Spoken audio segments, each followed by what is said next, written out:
Reviews, the agony and the ecstasy. Oscar Wilde once said the only thing worse than being talked about is not being talked about. So it is with books. Nobody wants bad reviews, but at least they mention you. Even if it hurts, they mention your book and your characters and how dismal the whole thing is.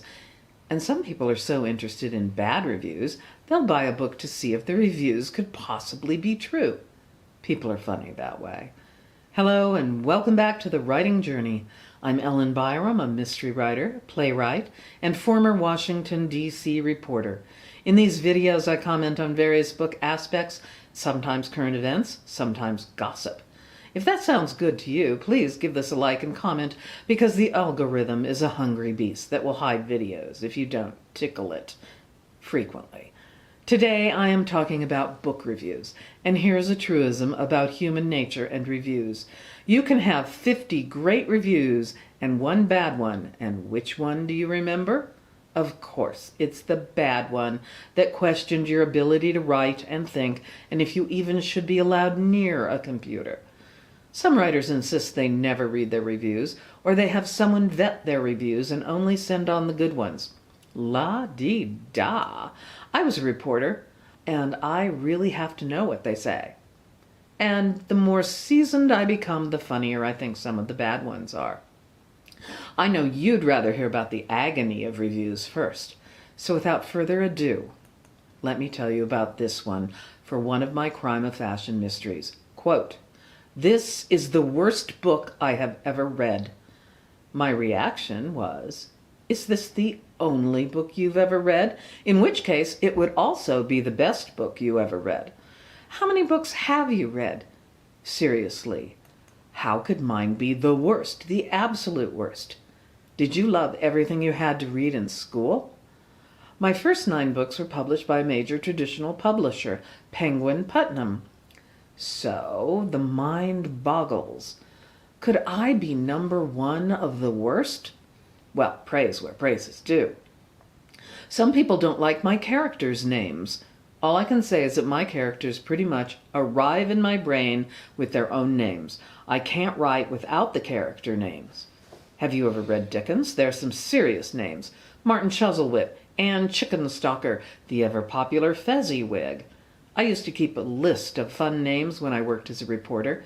Names people wouldn't believe, like Jeremiah Witherwax and Mary Cherryberry. Those are great names, but would you believe them if you read them in a book? When it comes to my books, if it's the wrong name, I can't write the character. I'm sorry if you don't like Tony Trujillo, Brooke Barton, or Lacey Smithsonian. Honestly, when I wrote Lacey, I kept saying Smithsonian and she kept saying back, yes. Some people hate the fashion bites in my crime of fashion mysteries, which, by the way, were not my idea. They were my editor's idea. I fought against them because, honestly, they're difficult to write, and they serve to comment on the story and must be valid fashion advice and humorous. Some people love them and want more. All I can say is thank God I didn't have to write recipes. Some readers want recipes by Felicity Pickles, the food editor, in the Crime of Fashion Mysteries. And I should say, some people hate the name Pickles. Nobody's named Pickles, they say. Yet right after I read that complaint about the name, I was in an airport and over the loudspeaker came the announcement, "Paging Miss Pickles to the courtesy telephone." Yes, that was long ago, before everyone had cell phones. However, if you want recipes, I do have a short recipe book online aside from my mysteries called Recipes for Disaster. Why disaster? Too fattening, too delicious, too much. But back to the reviews. There were a couple of nasty reviews of my early books that felt awfully personal. They were so mean that a friend of mine said, "Do you think XYZ wrote that?" referring to someone who hated me in journalism school. I never found out if the reviews were from XYZ, but I did consider the possibility. You move on, you have to. Then again, in an ironic twist, there are people who hate your books so much, and you, they have to tell you over and over. They aren't content with reviewing one book and giving up. No, they keep reading your books, and every time they say they will never read you again. This review is for the 4th book in my Crime of Fashion series, Raiders of the Lost Corset, from a reader. No other identifying information. Quote, I gave this series enough chances. I'm done with it. Well, promises, promises. Quote, I haven't cared much for the previous books in the series, but the reviews have been good, so I decided to give it one more try. There's nothing at all about this character that makes me want to root for her, and I find her friends, particularly Brooke and Stella, to be idiotic caricatures. How do you really feel? I have some advice for readers who can't stop reading books they hate. Don't torture yourself. Stop now. When you feel the urge to read one of my books that you have already prejudged to be terrible, just slap yourself and move on to your next writer. Thank you. Moving on now. There's the case of readers who write reviews that say, I love it. I love the characters. I love the plot. I loved everything. 1 star. They don't get the concept of 5 stars, and 5 being the best.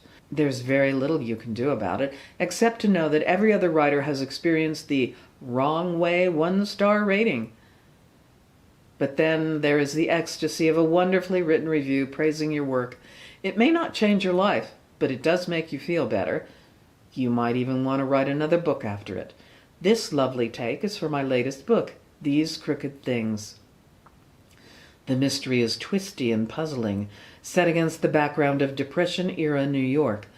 But the characters are what drew me in and kept me transfixed. Headstrong playwright Esme is a wonderful modern woman, and her beau, Detective Graydon Chase, is her perfect match. With an entertaining cast of characters from different walks of life, solving a murder is a thrilling and fun chase.